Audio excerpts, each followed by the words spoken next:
Well, it looks like Cornwall County Council have done some work on this ford.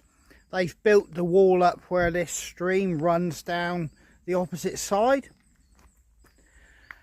And that's because, quite simply, this washes away and you get a torrent over this whole road. They've even cleared the centre of the road, which usually, well, it's like crossing a dirt track. It's usually got all that mud there that you see piled up there here. So yeah, that's good. And they've also taken out some material so it's a bit more easy for the water to flow away.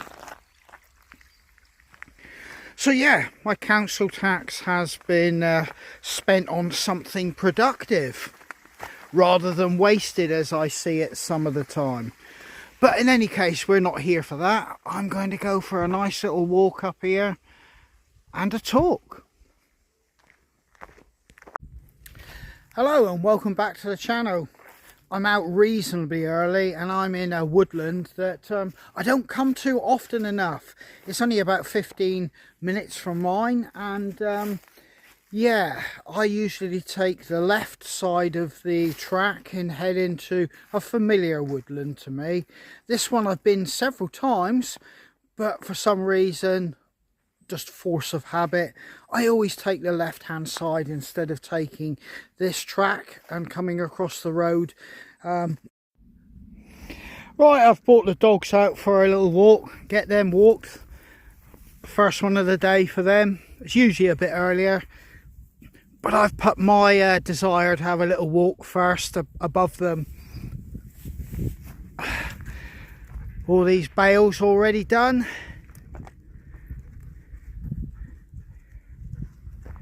Right, let's head back home.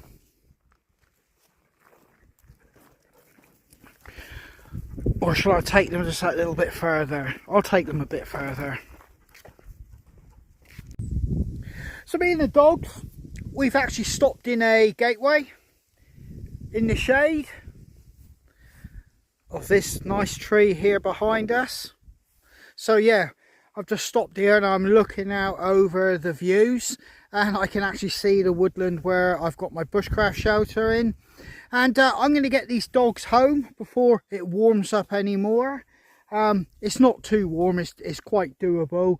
It's doable for them, but in another few hours it'll probably be just a little bit too warm for them. They won't go out till about 8 o'clock tonight. That's when they kind of like it. But yeah, I'll just quickly spin you around so you can see the view I'm looking at. Well, that woodland in the distance there is possibly about 2.5 miles away, 2 miles. Well, that's where the bushcraft shelter is. It's starting to warm up now, and I'm filling the spar for the kids to play in. It's my youngest's birthday, so we're refilling it. We don't run it all the time, it's just too expensive electric wise. The dogs are in the shade. They'll probably stay there till it cools down, or they go under the trees all the way along as the sun moves around the garden. Now some of my plums have just started to turn. They're starting to go red, but I don't think I'll see any of them at that eatable stage before I leave to go to Portugal. I hope there is some when I come back. The squirrels haven't taken them all. But I did mention that I was in the process of eradicating some rats. I did shoot one, and I did say I saw another one. Well, I caught one more, and I've had these traps here and the bait box set for a couple of days now. And after I caught that other one, I haven't seen no more activity. Obviously the chickens are blocked off in their main run, or where they live, the smallest one. But I'm going to remove all this now because I haven't seen more activity, so the chickens can come back in here safely. So yeah, I think we've eradicated those rats. So I think the chickens, they're desperate to get out here, so I'm going to get rid of all this stuff now. There they come. Back out here. Right, let's do their water. Give them new water now.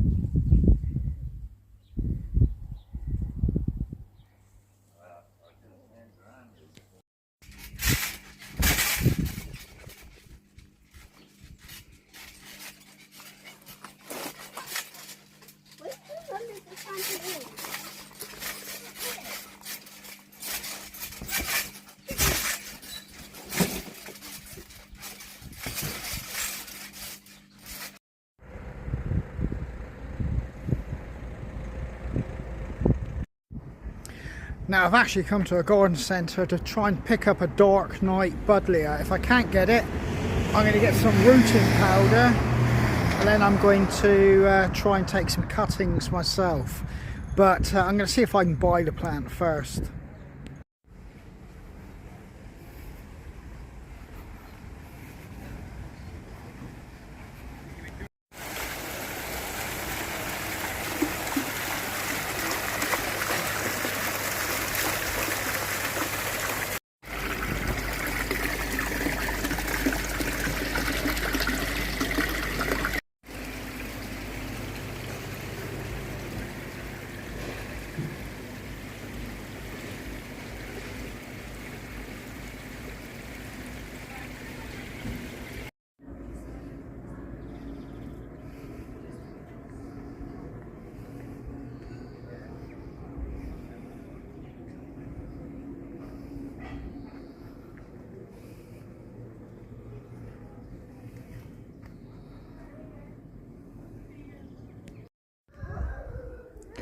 All the fruit trees, and this is where I get tempted and think about buying another fruit tree. I don't need any more. I've got enough. I've got to walk away from this.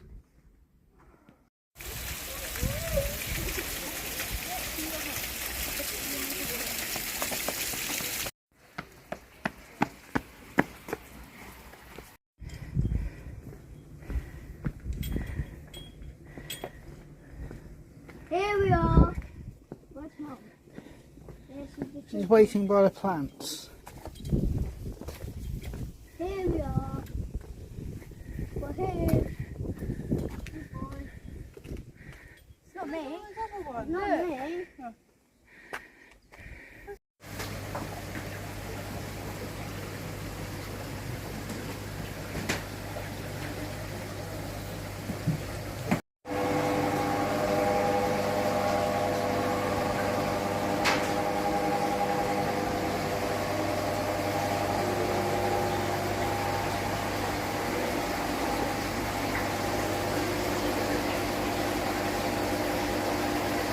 So yeah.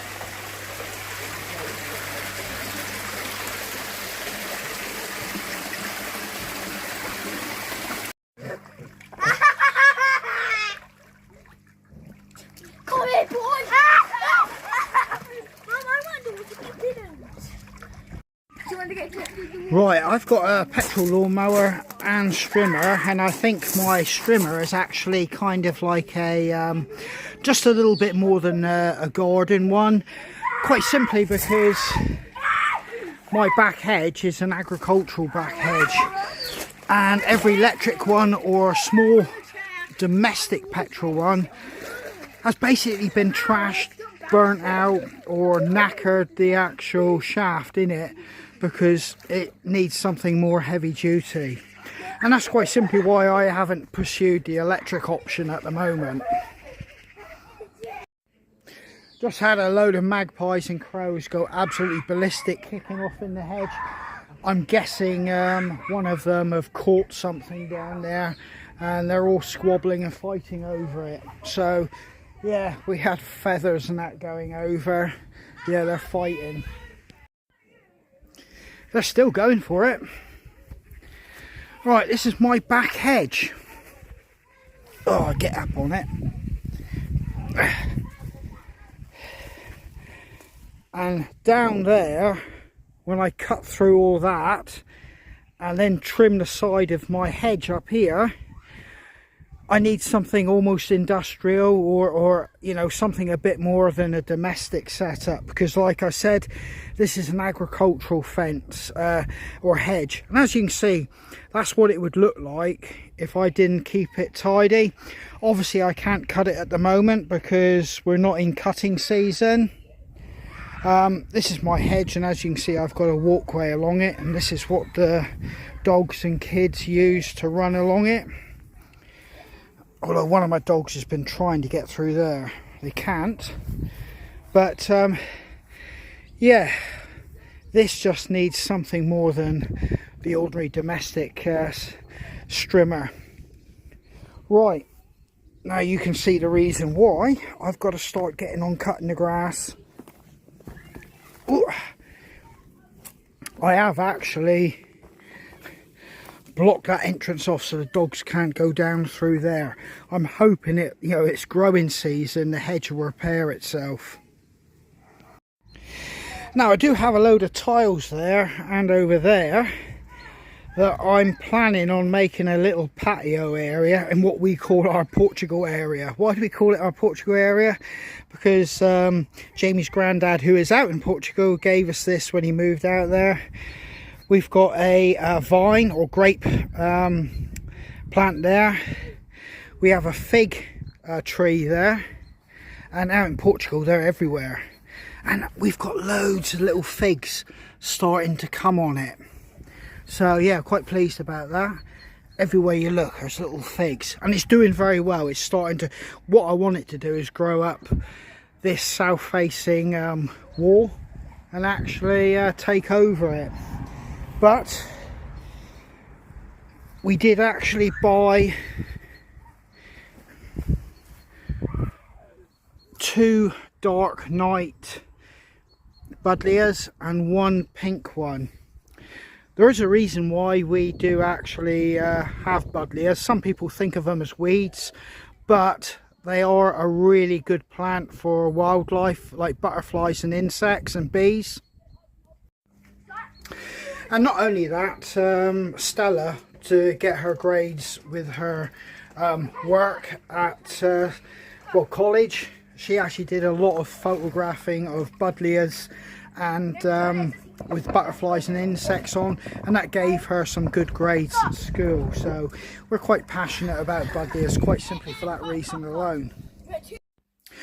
And with buddleias, you know, up until possibly 2 years ago, my wife and kids used to sell buddleias of varying colours, because we've got quite a colour range, pinks, purples, reds, not oranges, various different shades of, like, you know, pinks going into red, the normal blues and purples. And yeah, we used to take cuttings and then sell them, and we were very successful, and the wife and kids did make quite a lot of pocket money doing that, which they then used when we went on holidays. So I think next year we'll start taking cuttings from the various plants of various colours, obviously label them, and then they'll use that as their pocket money for when we go away. So that's another reason we're passionate about them as well. And people seem to like buying from us. We would get people that would say, oh, can I have a pink, can I have a white, can I have a blue or a purple? And they would be looking like us to get the full colour range throughout their garden, if they had room to do so.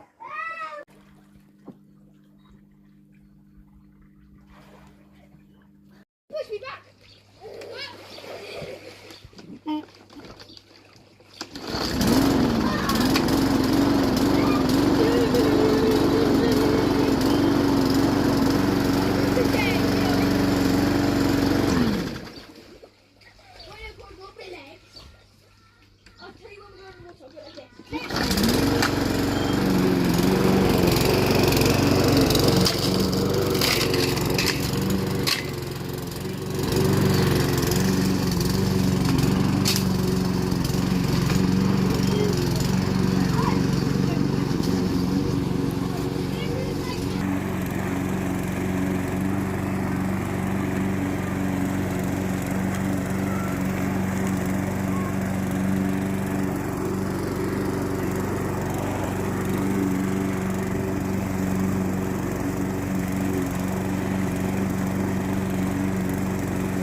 Well, I got all the chores done today, and yeah, it's about 8, half 8, and the light is beginning to fade a little bit, and that's quite simply because we got light, mist and rain.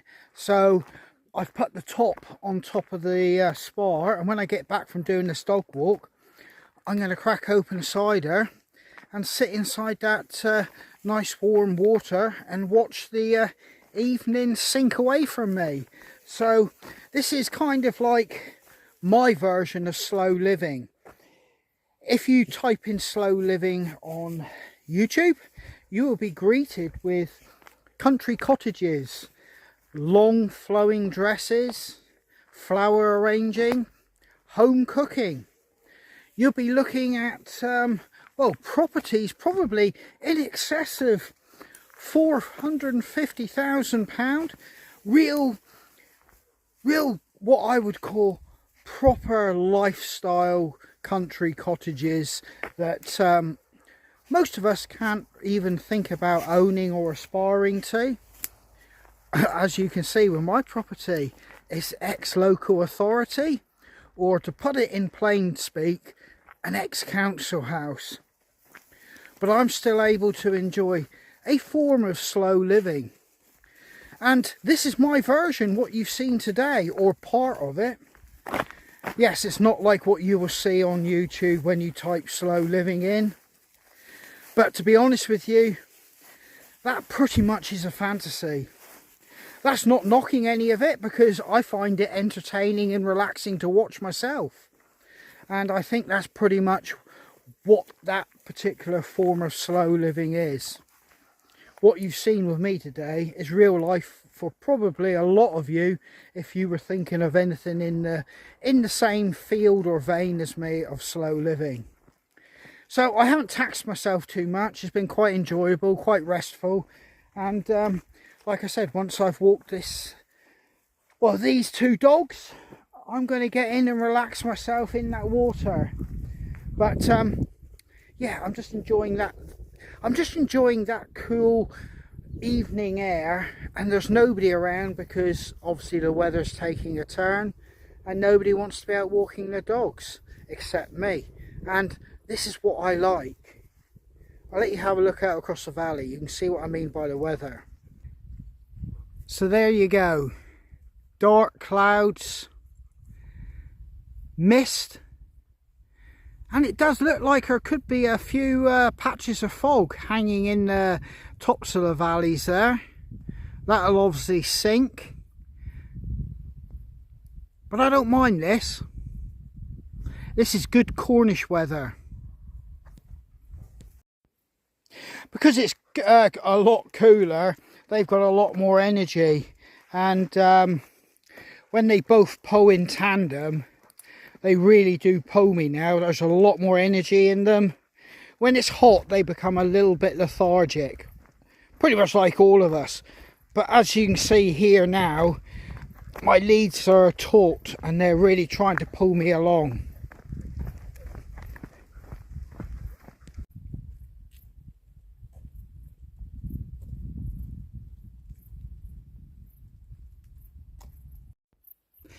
Now, none of the chores are actually visible. There's a thick cloud of fog, mist and drizzle. So yeah, that's heading my way. So I could be in for a little bit more than what I'm experiencing now. Put the bubbles on, Cody. No. Just put the bubbles on. Come on a minute. Yeah. Eddie got the... Go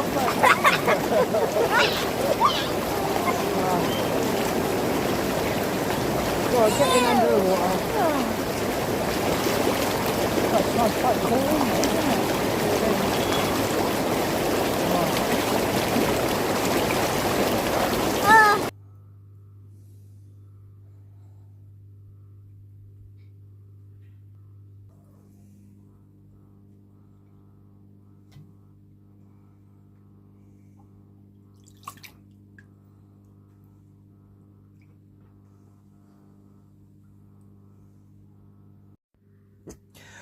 Well, I've just heard the crows go to roost, so I think that's a a good sign for me to say, well, thanks for coming along, firstly, on a just an ordinary day here in North Cornwall with me. But, as always, stay safe, take care, and I hope to catch you guys on the trail.